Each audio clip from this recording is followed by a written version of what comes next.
विश्व पर्यावरण दिवस के अवसर पर नगर पालिक निगम रीवा की 19वीं विशेष परिषद बैठक का आयोजन परिषद सभागार में किया गया। बैठक की अध्यक्षता सभापति वेंकटेश पांडे ने की, जिसमें महापौर जय मिश्रा बाबा, निगम आयुक्त अक्षत जैन, MIC सदस्य, पार्षदगण तथा निगम के अधिकारी कर्मचारी मौजूद रहे।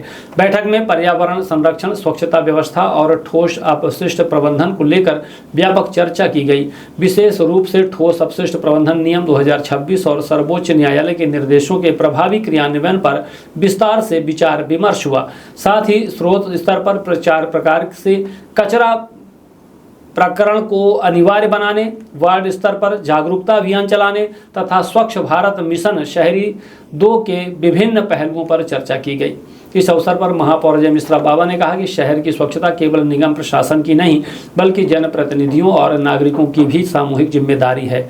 उन्होंने स्वच्छता व्यवस्था में सुधार के लिए सभी पार्षदों और अधिकारियों से सक्रिय भूमिका निभाने का आह्वान किया। साथ ही कार्यों की नियमित मॉनिटरिंग और अधिकारियों कर्मचारियों की जवाबदेही सुनिश्चित करने पर भी जोर दिया। बैठक के दौरान MIC सदस्यों और पार्षदों ने कचरा संग्रहण व्यवस्था को और बेहतर बनाने, घर घर कचरा पृथक्करण को बढ़ावा देने तथा नालियों की नियमित सफाई सुनिश्चित करने के संबंध में अपने सुझाव प्रस्तुत किए।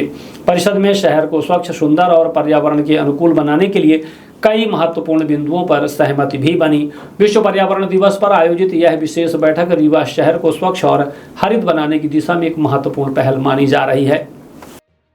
आज पर्यावरण दिवस के उपलक्ष्य में माननीय सर्वोच्च न्यायालय की गाइडलाइन के परिपालन हेतु इस परिषद का आयोजन किया गया, ताकि रीवा शहर में डोर टू डोर कचरा कलेक्शन को कैसे प्रभावी रूप से और व्यवस्थित किया जाए, इसलिए आज ये परिषद का आयोजन किया गया।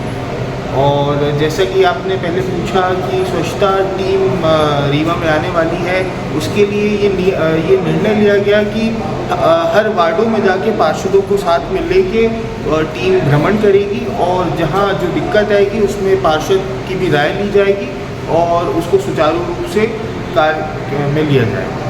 पर्यावरण दिवस के उपलक्ष्य में मैं सभी लोगों से ये अपील करना चाहता हूँ कि अपना घर, अपना मोहल्ला, अपनी गली, अपना शहर स्वच्छ रखें। जैसा कि माननीय नरेंद्र मोदी जी का ये संकल्प है कि स्वच्छ भारत अभियान को जो है हर आदमी अपने आचरण में उतारे। और आज इसी के उपलक्ष्य में पर्यावरण के दिवस में हमारे नगर निगम में सदन का जो है आयोजन किया गया, जिसमें हम सभी लोग उपस्थित थे और अपने शहर को और कितना हम स्वच्छ बना सके इस विषय में सब लोगों ने चर्चा की। 2016 में ठोस अपशिष्ट प्रबंधन का कानून बना था। मोदी जी का जो सपना था कि भारत को स्वच्छ और स्वस्थ रखना है, उसी के तहत ये कानून बना था। पर कहीं ना कहीं माननीय उच्च न्यायालय सुप्रीम कोर्ट को ये लगा कि जनप्रतिनिधियों की इसमें भूमिका कम रहती है। इसीलिए माननीय सुप्रीम कोर्ट ने ये दिशा निर्देश दिए हैं कि जनप्रतिनिधियों की भूमिका इसमें स्पष्ट करें और उनके सहयोग से स्वच्छ भारत अभियान को सुप्रीम कोर्ट जनप्रतिनिधि क्या चाह रहा है? मैं ये जानना चाह रहा हूं। सुप्रीम कोर्ट ये चाह रहा है कि जो स्वच्छ भारत अभियान है हमारा मोदी जी का, उसको हम पूर्णतः स्वच्छ करें और जन जागरूकता आम आदमी तक पहुँचाएँ और उनसे निवेदन करें कि ये जो कचरा है इसको रोड में न फेंके, इनको गाड़ियों में ही दें और इसका जो प्रबंधन का कार्य है वो नगर निगम द्वारा किया जाए। सही ढंग से कचरा नहीं उठाया जाता, इस पर ही निश्चित तौर पे एजेंसियों की कहीं ना कमी है, इसलिए सुप्रीम कोर्ट ने स्वयं संज्ञान में लिया। तैयारी चल रही है ठीक, जब तक इसको सुचारू रूप से कचरा तैयारियां तो बहुत की जाती हैं, वो बहुत बनाए जाते हैं कि ऐसा करना है, लेकिन उसको जब तक सही तरीके से कचरा घरों से डोर टू डोर जब तक उठाया नहीं जाएगा, दुकानों से तो लोग कचरा घर के बाहर फेंक देते हैं, नालियों में फेंक देते हैं, इसीलिए शहर या वो रोडें साफ नहीं रह पाती। कैसे होना चाहिए ये? इसको ना डोर टू डोर जाके कलेक्ट करें, नगर निगम ऐसी व्यवस्था बनाए कि कर्मचारी लोग जाके वहाँ पे सफाई कर्मी लोग जाके डोर टू डोर या दुकानों से कचरा कलेक्ट करें ताकि लोग फेंक ना पाएँ, तो इससे शहर साफ हो जाए। पार्षदों की सफाई कर्मचारी सुनते नहीं है, इस पर क्या कहना है?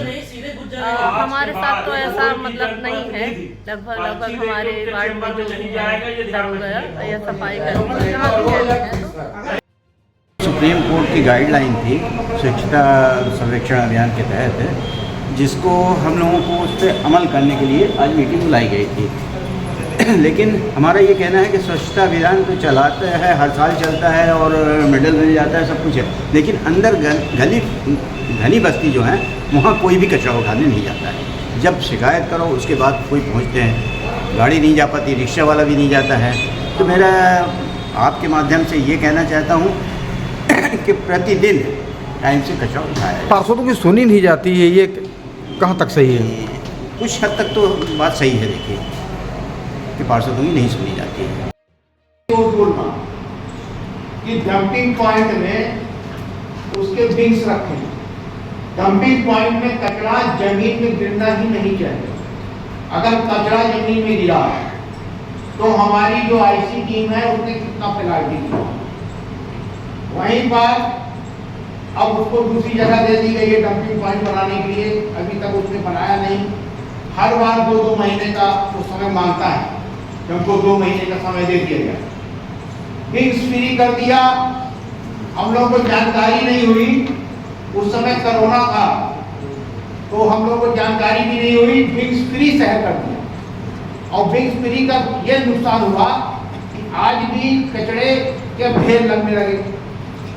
तो मेरा मतलब ये है कि अगर हम, ठीक है गवर्नमेंट चाहता है कि अब आपको बिन्स फ्री शहर करना है, तो आप बिन्स फ्री करना है। ये जरूरी नहीं है कि हमारा शहर बिन्स फ्री नहीं हो सकता है तो हम उसको कर दें।